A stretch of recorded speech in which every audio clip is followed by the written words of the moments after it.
Welcome. Tonight's story is told in a calm voice to help you unwind and rest. Let's begin. Part 1. He cut me off at the family meeting. I'm Elena Harper.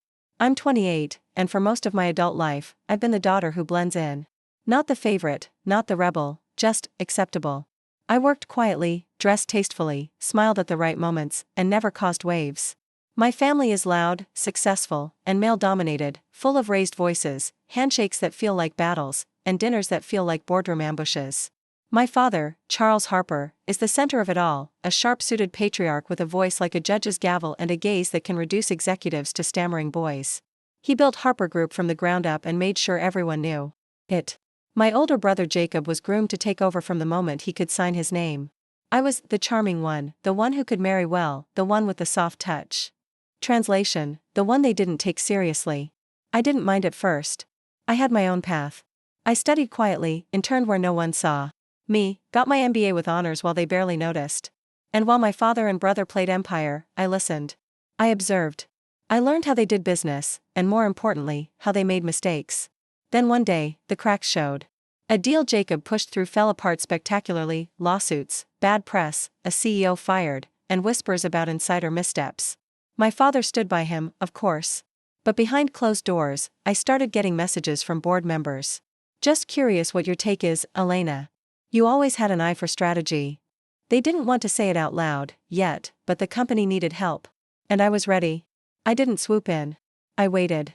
I offered support to my brother in public, quietly fixed his blunders behind the scenes, and made sure people knew who had actually stabilized the quarter. Then came the family meeting. My father called it informal, but the board was present, the shareholders were watching, and Jacob was seated like a crown prince at a long, polished table. I wore cream, soft, quiet power, and came prepared. When I opened my folder and began to speak, my father raised a hand and said, "Not now, sweetheart. Let's let the adults sort this out." Just like that.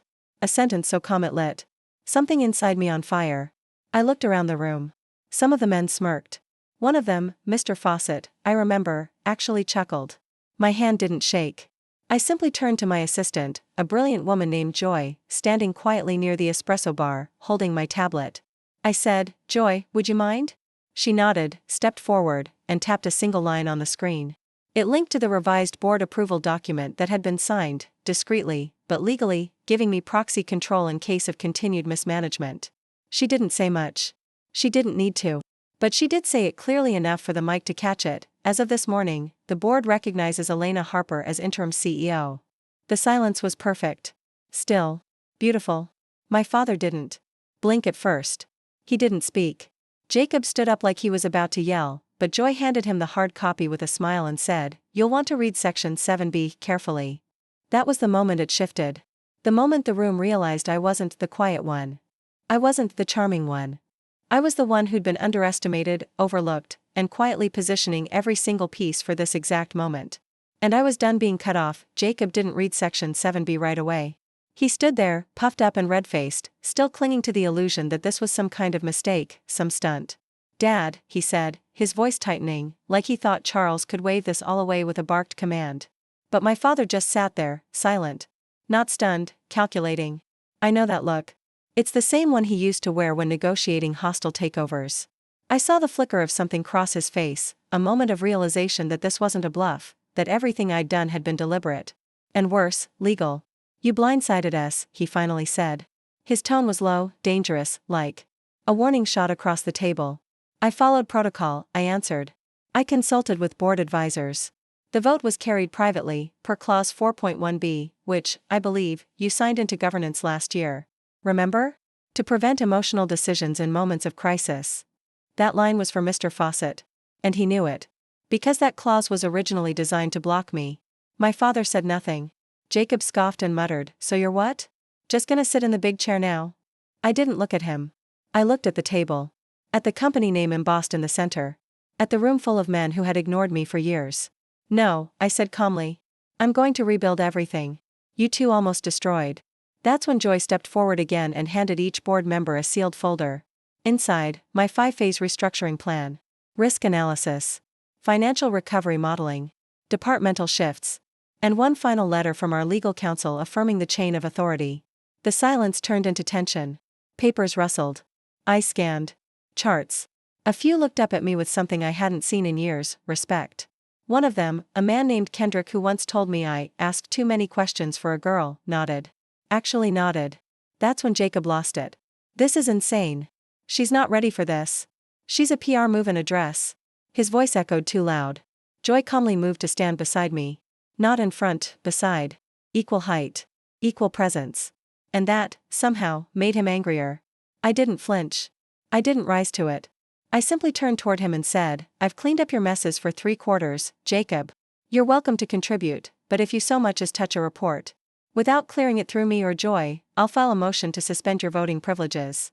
I didn't even raise my voice. I didn't have to. That's what scared him. Not the title. Not the authority. The fact that I was calm. In control. And no longer trying to please anyone. My father leaned back in his chair slowly. Studied me. I knew he'd seen this before, in boardrooms, in competitors. He once told me, the most dangerous leaders are the ones who never announce the war. They just win it. I didn't smile. I let the silence hang. Then I looked at the shareholders and said, unless anyone objects, I'd like to begin with Phase 1, asset stabilization and legal risk audits. No one said a word.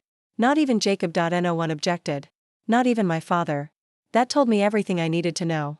He wasn't going to fight it, not yet. He was waiting to see if I stumbled. If the girl who used to fetch coffee and make polite conversation at gala dinners would crumble under pressure. I wouldn't. I sat down, at the head of the table. Joy took the seat beside me. I noticed how the board members adjusted their posture, how their pens hovered differently over the paper. They were watching now, not dismissing. I opened my binder and began walking them through Phase 1. My voice steady. My pace deliberate. Legal exposure, reputational risks, asset recovery, and PR containment. When I explained how we'd quietly reversed one of Jacob's worst acquisitions by rerouting it through a shell partner I'd personally structured, eyes widened. Even Kendrick whispered, smart, under his breath. I didn't pause. I didn't gloat. I kept going. They didn't need to like me. They just needed to follow me. After the meeting adjourned, people trickled out in pairs and quiet conversation. My father stood behind his chair for a moment longer. I felt his gaze. And when I looked up, he simply nodded once, a gesture that meant 1,000 things between us. We both understood what had just happened. This wasn't a coup. This was evolution. You're calm, Joy said, once we were alone. I looked down at my hands. They weren't shaking. I've been ready for this a long time, I replied. She smiled. They won't go easy on you. They never did, I said. I didn't feel victorious. I felt resolute.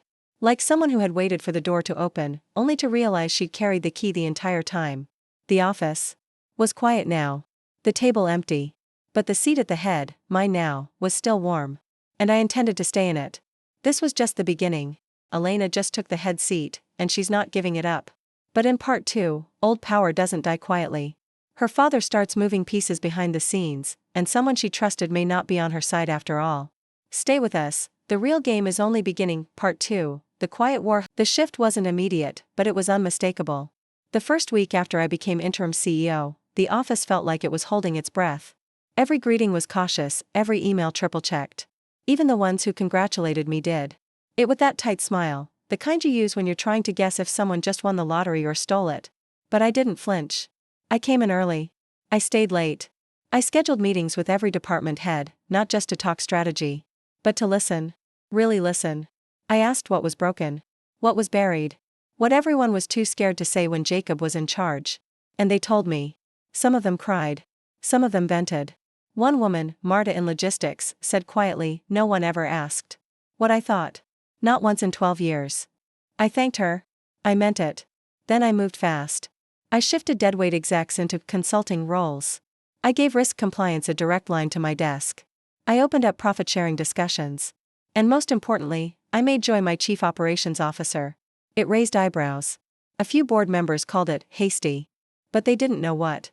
I knew. Joy had been the only one watching while the others schemed. She didn't just carry my schedule, she carried the entire company's rhythm. She deserved the seat. And she proved it, within days. By Friday, our PR crisis report dropped, a sharp, clean rebuttal to the press leaks about Jacob's acquisition. Joy had quietly looped in a journalist she trusted. We didn't deny what happened. We framed it. Controlled it. Owned it. And by Monday morning, our stock was already nudging upward. That's when the sabotage started. Quiet things. A missing page in the quarterly binder. A supplier contract that mysteriously vanished from the database. An unsigned shipment confirmation. That cost us hours of delay. On the surface, small. But I recognized the pattern. My father taught me well.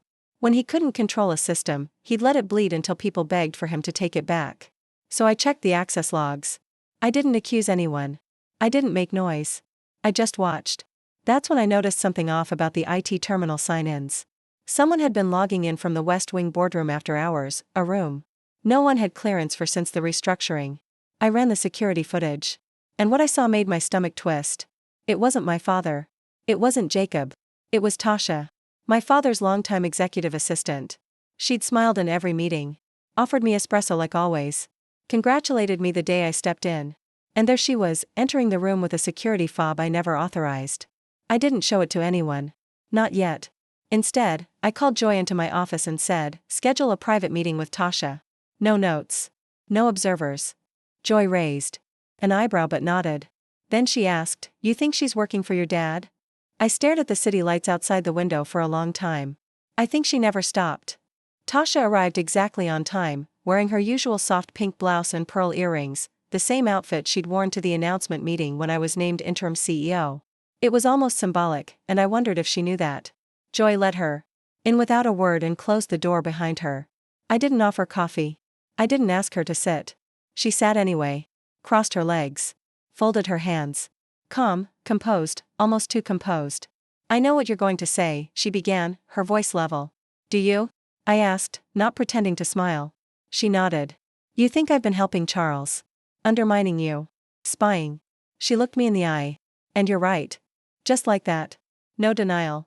No panic. No excuses. Just a clean admission, like she was reporting her lunch order. You used your clearance to access the boardroom server, I said. You deleted shipment approvals and diverted a contract into a holding pattern. Only to slow things down. Not to destroy anything, she added. He asked me to make things inconvenient. Just long enough that the board would get nervous. He wanted them to feel like the transition was a mistake. I studied her face. There was no remorse. Not even pride. Just loyalty. Not to the company, but to the man who had always pulled the strings. Why? I asked. Because he built this place, she answered softly. And he believes you'll hand it to someone who doesn't deserve it. Someone like Joy. My jaw tensed. Joy saved this company in less than a month. Maybe, she said. But your father thinks she's a threat. Not because of her performance. Because of what her presence means. I understood. A black woman in power. To my father, that wasn't leadership. That was rebellion. Tasha's words weren't cruel, they were resigned. As if she had accepted the values passed down to her and chosen to serve them. I took a deep breath. You're suspended. Effective immediately. Security will escort you out.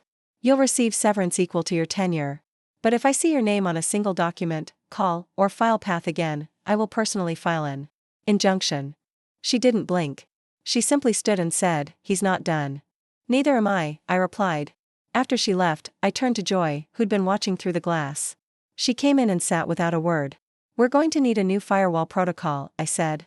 I already started drafting it, she answered. And Elena, Tasha, was right about one thing. He's not done. He'll come at you from a different angle next time. I looked down at the folder in my lap.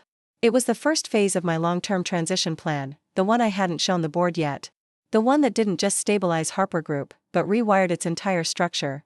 Let him try, I whispered. The next 2 weeks were a quiet war. No open conflict, no dramatic standoffs, just little moves, timed precisely. The security firm we used for our servers announced a sudden contract reevaluation. A magazine scheduled to run a profile on Joy pulled the piece without warning. A background check on our newest investor, one I had personally vetted, came back flagged, even though I knew it had been clean. I could feel his fingerprints everywhere. My father wasn't attacking me directly. He was creating the illusion of instability. Hoping the board would blink first. So I moved faster. I consolidated our cybersecurity in-house, placing Joy's team in direct oversight. I called the editor of the pulled article and calmly explained that if they wanted continued access to Harper Group press events, they'd need to explain their source of editorial doubt. They folded. The piece ran 2 days later, on the front page of their Leaders to Watch issue. As for the investor? I made a call to his legal team. Quietly. Privately. Turns out the flag came from a third-party agency that had been paid under the table, by someone using a shell company that tied back to one of my father's private holding firms. He was getting desperate. That made him sloppy. But what surprised me most was Jacob. After the initial blow-up, he'd gone silent. Too silent. No confrontations, no statements. Just a handful of vague comments to the press about taking time to reassess. It didn't sit right with me. So I pulled his calendar history. He'd been meeting with one person, over and over. A woman named Angela Brandt. M&A consultant. Ruthless. Brilliant. And the last person my father used to dismantle a competing firm from the inside. I remembered the name from overheard calls during my undergrad summers. Angela didn't work with family. She worked with targets. Which meant Jacob wasn't out of the game, he was trying to take it all back. Not through the board. Not even through my father. Through acquisition. He was planning something. And he was using Angela to do it. I called Joy. Told her to cross-reference our current subsidiaries against any recent acquisition inquiries, especially those filed by shell corporations. She didn't hesitate. You think he's trying to carve the company up? I said slowly, he's hoping to make me look like a failure while quietly building the replacement underneath us. Joy nodded. Let's see how quiet he can stay once we turn the lights on. Joy's research came back faster than I expected. She didn't just find acquisition inquiries, she found a pattern. 3 small firms, all seemingly unrelated, had been approached with buyout offers over the past month. But each one had a niche product that, when combined, mirrored one of Harper Group's core divisions. Supply chain. Vendor logistics. Data. Warehousing. It was too clean to be coincidence. Jacob wasn't carving off pieces, he was building a replica. Quietly. With help. One of the shell firms traced back to a former Harper executive. Another to a silent partner Jacob had played tennis with for years. The third? Registered under an address in Nevada? That belonged to Angela Brandt's holding company. I felt a strange mix of anger and admiration. It was a smart plan, messy in its ethics, but strategic. He was hoping to build a parallel company from the bones of Harper's weakest limbs. Wait for me to stumble, and offer the board a lifeboat. One they'd trust, because it had the Harper name on it. But what he didn't count on was that I already saw the iceberg. That afternoon, I called an emergency strategy session. Only 4 people, Joy, our legal counsel, the head of analytics, and me. We laid out everything. Mapped every connection. Forecasted every move. And then I made a decision. We don't play defense, I said. We go first. A silence followed. Then Joy leaned back slowly and said, You're thinking public disclosure? Not yet, I said. But the moment he files for incorporation. Under any of those shells, we hit the board with everything. Paper trails, motive, timeline. And we don't stop there. We notify the press, the regulators, the partners. All of it. She didn't smile. She just nodded. Helena thought claiming the title was the hard part, but keeping it means playing a game where loyalty is currency and silence is a weapon. In part 3, the gloves come off. The sabotage turns public. And one family member makes a move that could destroy everything she's built, unless she's ready to strike first. Part 3, the takeover. The first leak hit on a Wednesday morning. A mid-tier finance blog ran a piece titled, Insiders Question Harper Group's New Direction, citing anonymous sources that claimed executive tension, erratic leadership, and concerns over inexperience at the top. It didn't name me. It didn't have to. Every sentence was sharpened just enough to wound without drawing blood. The board started whispering. Not openly, but I could feel it in the emails that took longer to answer, in the offhand remarks that landed like tests. I didn't panic. I responded with a full financial forecast by end of day, distributed to every shareholder, preempting the quarterly call by 2 weeks. It wasn't flashy. It was strong. Clean. Clear. No embellishments. Just results. Joy stood beside me while we sent it out. You sure about this? She asked. Absolutely, I said. If they want to question my direction, I'll show them the road ahead. But I knew that wasn't the end of it. Jacob wasn't trying to smear me. He was trying to get me to react. To make a misstep. To panic and prove his case. So I waited. I watched. I let him think the leak had rattled me. And then I moved. Late Friday evening, we filed a confidential briefing to the Oversight Committee that included proof of Jacob's shell acquisition scheme, full name attribution of Angela Brandt's role, and the discovery that one of the firms had submitted overlapping patents before our restructuring even went public. It was textbook corporate theft. I didn't send it to the board, not yet. I sent it to our compliance liaison. Someone outside the family. Someone neutral. They replied within 2 hours, this meets criteria for board escalation under ethics. Clause 12b, recommend immediate review. That gave me leverage. The next day, I called a closed board session. Jacob arrived late, wearing that smug half-smile he always wore when he thought he had the upper hand. My father didn't attend. But his absence was louder than any statement. When Jacob sat down across from me, I slid the compliance letter across the table. Read that carefully, I said. He scanned it once. Twice. Then looked up. You're bluffing. I nodded at Joy. She placed the file with acquisition paths, timestamped email traces, and legal opinion letters in front of each board member. One by one. You tried to recreate Harper Group with stolen architecture, I said. That's not succession planning. That's corporate betrayal. For the first time, Jacob didn't speak. He didn't argue. Because he couldn't. And when the chairman of the board cleared his throat and asked, "Is there a motion on the table?" I said yes. I move for a formal vote to remove Jacob Harper from all active advisory and proxy roles effective immediately, pending legal review. It passed. Unanimously, after the vote, Jacob didn't storm out. He sat there, stunned, like the air had been sucked from the room. Maybe for the first time in his life, he realized no one was coming to rescue him. Not our father. Not the board. Not Angela Brandt, who had likely already received the same packet our legal team was preparing to deliver to the SEC. When the meeting adjourned, he rose slowly, straightened his tie, and walked out without a word. I didn't watch him go. I just closed the file, stood up, and nodded to Joy. She stayed behind to brief legal. I walked the long corridor to my office alone. And when I opened the door, I saw the envelope. Thick, white, heavy paper. No name. No return address. Just my name, written in ink I recognized immediately, my father's. I shut the door behind me and peeled it open. It was a single page. Typed. Clean. Cold. This didn't have to be a war, it began. But you made your choice. The rest was classic Charles Harper, veiled threats, historical reminders of what he'd built, and a line at the end that stopped me. I wonder what the board will think once they see what you've kept from them. I read that line 3 times. Then I checked the timestamp on the building's mail log. The envelope had arrived before the vote. Meaning he knew. Not guessed, knew. Which meant he still had eyes somewhere inside. Someone feeding him information in real time. I didn't have time to feel betrayed. I pressed the intercom. Joy. I need every comms channel reviewed. Internal. External. Personal devices. We've got a leak. On it, she said. No questions. No hesitation. Just movement. That's what made her irreplaceable. And while she assembled the audit team, I sat back in my chair and stared at that last line again. What you've kept from them. I hadn't hidden anything. Not deliberately. But suddenly, I thought about the one thing I hadn't shared. The restructuring phase I was keeping close. The plan to downsize one of our legacy factories, the one my father built by hand back in the 80s. A plan not yet disclosed. A plan that, if leaked, could make it look like I was gutting his legacy behind the board's back. My stomach turned. He wasn't trying to beat me at the company game anymore. He was trying to turn my own leadership into a weapon. And I knew. The next strike wasn't coming in a meeting. It would hit the press. Or the partners. Or the shareholders. And it would be personal. We found the leak that evening.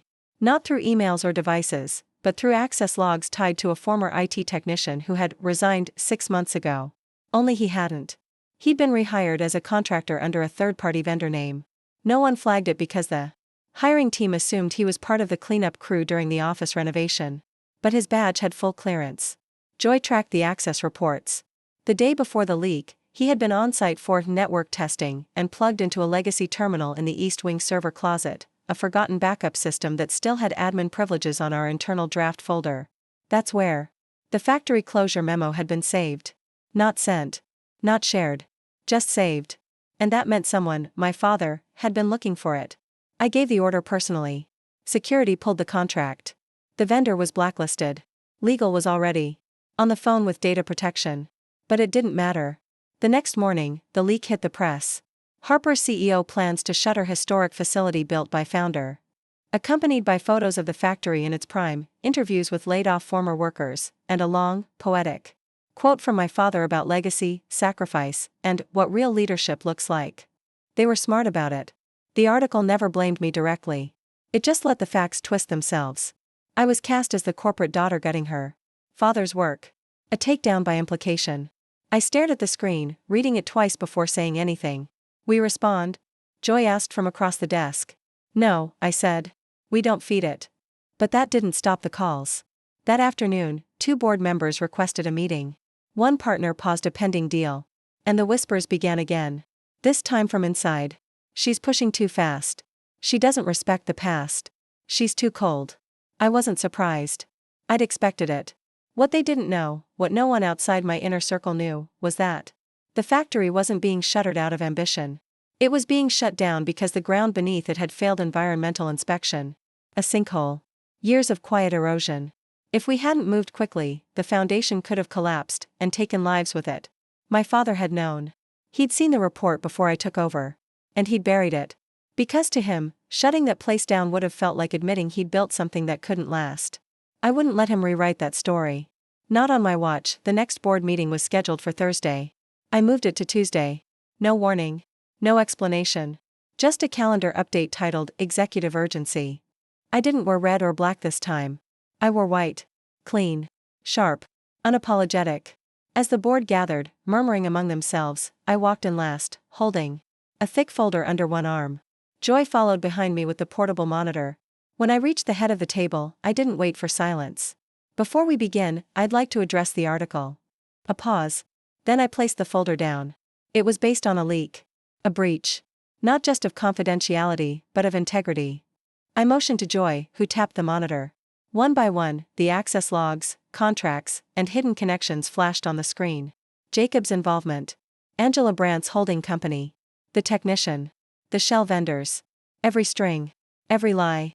When the final slide hit, the environmental report about the factory, I let the silence stretch. Some board members leaned forward. Others froze. And Jacob? He didn't blink. Just crossed his arms, jaw set. He knew, I said softly. He saw the report and chose silence. I saw it and chose safety. I turned to the board. And if protecting lives, telling the truth, and refusing to worship nostalgia over people makes me too cold, then I accept that title. No one spoke. I could feel my pulse in my ears. Then finally, the chairman, a man who hadn't said more than 5 words to me in 2 months, cleared his throat. Ms. Harper, he said. Would you mind stepping outside for 5 minutes while we discuss? I nodded. Walked out. Joy followed, her face unreadable. We stood in the hallway, staring at the wall. After 6 minutes, the door opened. The chairman stepped out and said only one word. Congratulations. I didn't cry. I didn't smile. I just exhaled, a breath I'd been holding since the first moment I'd walked into that company as the founder's daughter. That night, I returned to my office alone. I closed the door. Looked out over the city. And finally let myself feel it. Not victory. Not revenge. Something quieter. Stronger. I'd taken everything they said I couldn't have, not by stealing it, but by proving I never needed their permission. The Harper legacy didn't end with me. To everyone who followed Elena's journey, thank you for watching her rise. Not by force, but by strategy, resilience, and truth. In a family that tried to silence her, she became the loudest voice in the room. If this story moved you, inspired you, or made you think twice about the power of quiet strength, you're exactly who we created it for.